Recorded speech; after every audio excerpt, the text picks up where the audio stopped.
مرتا ہے تو بعض اعمال وہ ہوتے ہیں جو اس کی زندگی کے ساتھ خاص ہو جاتے ہیں، مرنے کے بعد اس کے عمل اس کے ساتھ نہیں ہوتا. مثلا نمازیں ہیں اور دیگر عبادتیں ہیں، جب تک وہ نماز پڑھتا ہے لیکن موت آنے کے بعد وہ سلسلہ منقطع ہو جاتا ہے. لیکن ایک سلسلہ ایسا ہے، 3 سلسلے جو حدیث میں فرمائے گئے ہیں، الا من صدقۃ جاریہ، ایک صدقہ جاریہ ہے کہ انسان کے مرنے کے بعد بھی برابر اس کا اجر اور ثواب اسے ملتا رہتا ہے. مفسرین کرام نے لکھا ہے کہ جو عمل ہیں کہ بعض عمل وہ ہیں کہ جس سے بندے کو خود فائدہ ہوتا ہے، اس کی آخرت بن جاتی ہے، دنیا بن جاتی ہے. مثلا نماز ہے، روزہ ہے، قرآن کی تلاوت ہے، ذکر اذکار ہے. جب بندہ نمازیں پڑھتا ہے تو یہ اس سے اس کو فائدہ ہوتا ہے، اس کی آخرت بن جاتی ہے اور جنت کا مستحق بن جاتا ہے. لیکن کچھ عمل ایسے ہیں کہ جو بندہ عمل کرنے کے بعد اس کا سلسلہ، اس کا فائدہ خود کو بھی ہوتا ہے، بعد میں آنے والوں کو بھی ہوتا ہے. مثلا ایک آدمی نے زندگی میں کسی زمین کو وقف کر دیا، مسجد کے لیے جگہ وقف کر دیا، مساجد کے لیے، مدارس کے لیے اور اسی طرح دیگر چیزوں کے لیے وقف کر دیا، تو اس سے اس کی دنیا تو بن گئی، آخرت بھی بن گئی، لیکن بعد میں آنے والے عام لوگوں کے لیے ایک بہت بڑا فائدہ ہوتا ہے کہ جسے ہم وقف کہتے ہیں، کہ جسے نے زمین کو وقف کر کے چلا گیا، مسجد کے لیے، مدرسے کے لیے، دینی اداروں کے لیے، درگاہوں کے لیے. اب یہ اللہ کے بندے ہیں تو یہ بندے دنیا سے جانے کے بعد ان کا اجر ان کو برابر ملتا رہتا ہے، اس کا اجر اور ثواب ملتا ہے، لیکن بعد میں آنے والوں کو، پیچھے رہنے والوں کو اس کا فائدہ ہوتا ہے. قرآن کی اصطلاح میں اس کو قرض حسن کہا گیا ہے، حدیث کی اصطلاح میں اس کو صدقہ جاریہ کہا گیا. ان دونوں کو لگ کر فقہا نے جو مسئلہ بیان کیا، فقہا کی اصطلاح میں اس کو وقف کہتے ہیں.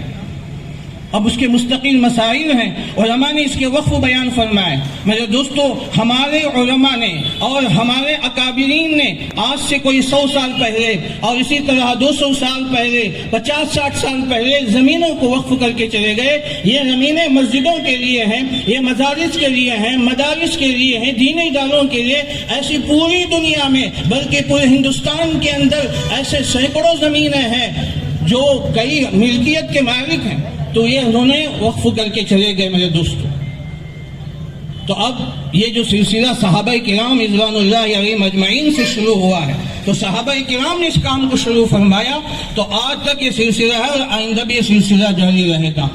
لیکن میرے دوستو، آپ اچھی طرح یاد رکھیں، آج ہمارے جتنے مساجد ہیں آپ ان کی تاریخ اٹھا کر دیکھیں، آپ ان کی تاریخ اٹھا کر دیکھیں گے کہ مسجد بن کر 50 سال ہو گئی، کوئی مسجد بن کر 60-70 سال ہو گئی، کوئی 70-100 سال ہو گئے. اس کے پیچھے آپ دیکھیں گے، تاریخ اٹھا کر دیکھیں گے تو اس کے پیچھے کسی اللہ کے بندے نے اسے وقف کیا ہے. چاہے وہ قبرستان ہو، مدارس ہو، تو یہ تمام جگہ میرے دوستو یہ وقف کہلاتے ہیں. وقف کا عام ترجمہ جو آسان سمجھنے کے لیے عوام کی زبان میں ہے، جب کوئی بندہ کوئی چیز وقف کرتا ہے، واقف وقف کرنے والے کو کہتے ہیں، واقف کی ملکیت سے نکل کر اللہ کی ملکیت میں داخل ہو جاتی ہے.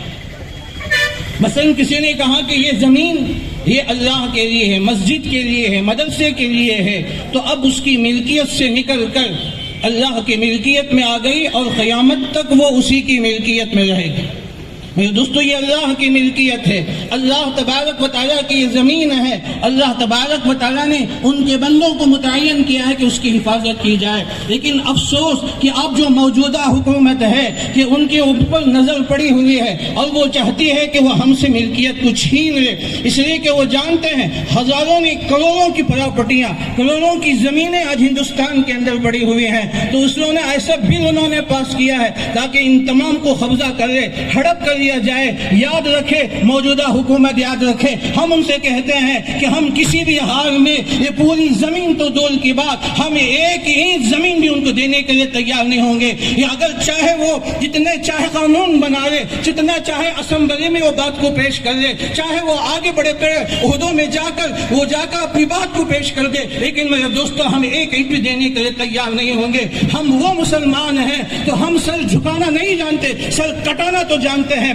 سر جھکانا نہیں جانتے. ہمارے اکابرین کی، ہمارے بڑوں کے، ہمارے اسلاف کی تاریخ اٹھا کر دیکھیں. ہم حضرت بلال رضی اللہ عنہ کے وارث ہیں، ہم صحابہ کے وارث ہیں، ہم خباب کے وارث ہیں، ہم خبیب کے وارث ہیں، ہم اسی طرح بڑے بڑے صحابہ کے وارث ہیں کہ انہوں نے دین حق کے لیے انہوں نے سر کو کٹایا ہے لیکن سر نہیں جھکایا. اے حکومت کے لوگوں، یاد رکھو آج ہم قانون کے اعتبار سے بات کر رہے ہیں، چونکہ ہمارے علماء مسلم پسند اللہ بورڈ ہو، جمعیت العلماء کے بورڈ علماء ہیں، ہم ان کے حکم کے مطابق ہم قانون ہیں، ہم قانونی اعتبار سے ہم آج بات کر رہے ہیں. اگر ہمیں موقع آئے، اگر پورے ہندوستان کا مسلمان اگر سڑکوں پہ آ جائے تو ان کی اسمبلیوں کے اندر زلزلے آ جائیں گے، ان کے اسمبلیوں کے اندر تزلزل پیدا ہو جائے گا. لیکن ابھی وقت نہیں آیا تو ہمیں انصاف چاہیے. ہم اس کے ذریعے سے انصاف مانگتے ہیں کہ ہمیں وہ قانون کو واپس کر دے جو ہماری زمینیں ہیں. ہماری زمینیں ہیں اور رہے گی اور قیامت تک یہی ہماری زمینیں ہیں